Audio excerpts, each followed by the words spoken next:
Le Sénat de la République démocratique du Congo, RDC, a annoncé qu'il examinera lors d'une séance plénière prévue le jeudi 15 mai 2025 le réquisitoire de l'auditeur général des forces armées, FARDC, demandant la levée de l'immunité parlementaire de l'ancien président Joseph Kabila, actuellement sénateur à vie. Le réquisitoire daté du 30 avril 2025 accuse M. Kabila de trahison, de crimes de guerre, de crimes contre l'humanité et de participation à un mouvement insurrectionnel en lien avec la rébellion AFC M23 qui opère dans l'est du pays. La justice militaire affirme détenir des éléments impliquant l'ancien président dans un soutien présumé à cette rébellion, notamment via des contacts politiques et des déclarations publiques.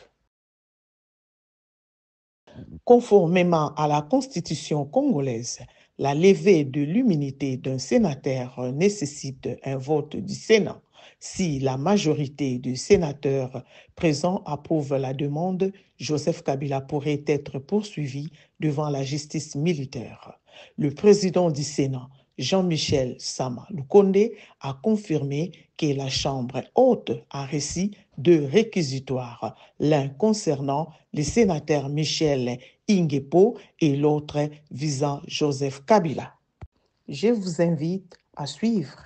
Je voudrais informer les honorables sénatrices et les honorables sénateurs que le Sénat a reçu deux réquisitoires, respectivement du parquet général près la Cour de cassation et de l'auditorat général. Le premier réquisitoire, venu par sa lettre 1233-RMP-V-019-PGC-CAS-WB du 27 mars 2025, réceptionné mon cabinet le 28 avril 2025. Le procureur général près la Cour de cassation nous a adressé le réquisitoire aux fins d'obtenir l'autorisation de l'instruction contre le sieur Ningepo Michel, honorable sénateur. Le deuxième réquisitoire, par sa lettre numéro AG, barre 0478, barre 2025, l'auditeur général près la Cour militaire nous a adressé le 30 avril, réceptionné le même jour, le réquisitoire tendant à obtenir la levée des immunités et l'autorisation de poursuite du sénateur à vie, M. Joseph Kabila Kabange. Pour lever l'immunité de Joseph Kabila, plusieurs étapes sont nécessaires. Primo, le procureur militaire saisit le Sénat avec des preuves. Secondo, le Sénat vote à la majorité pour accepter ou refuser.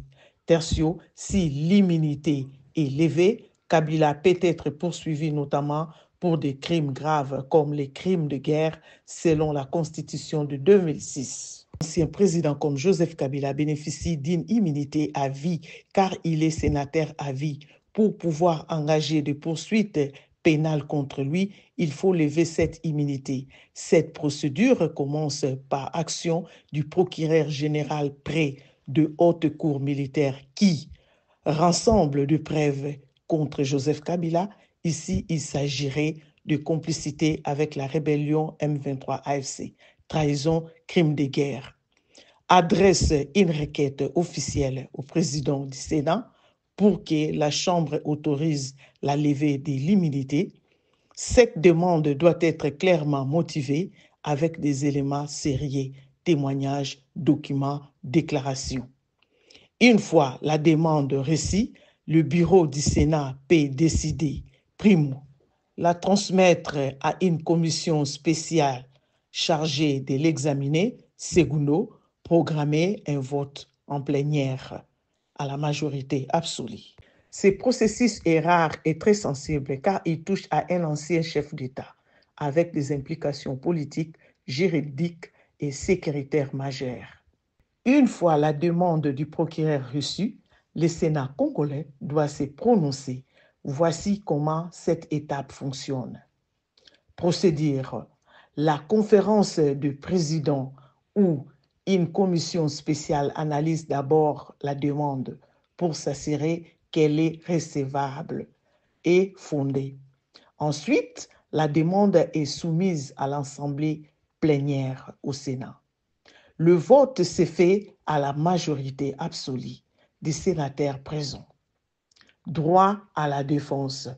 L'intéressé ici, Joseph Kabila, a le droit d'être entendu ou représenté par ses avocats. Il peut présenter sa version de fait et contester le preuve.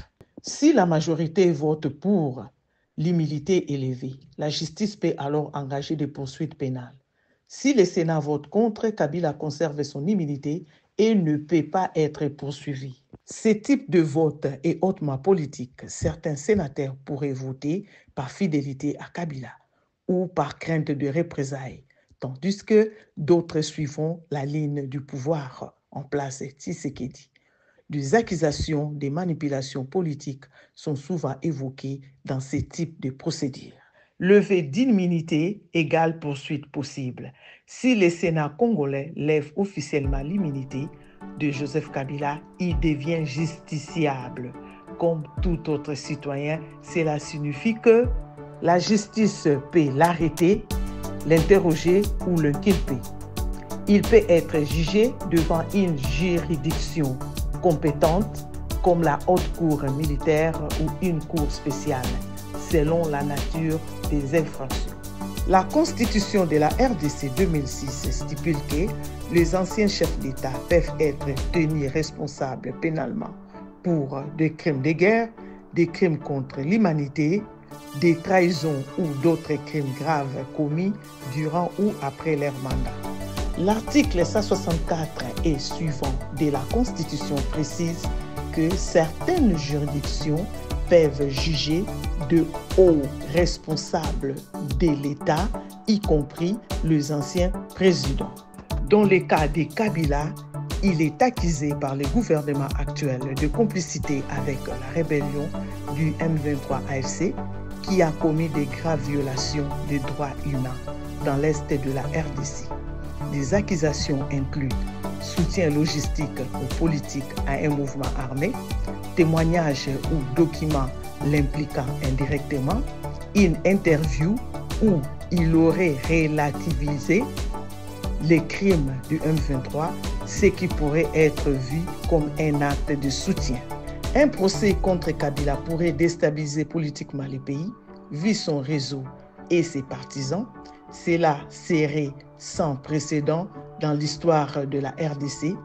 Il pourrait aussi refuser de se présenter devant la justice, ce qui créerait une crise institutionnelle ou sécuritaire.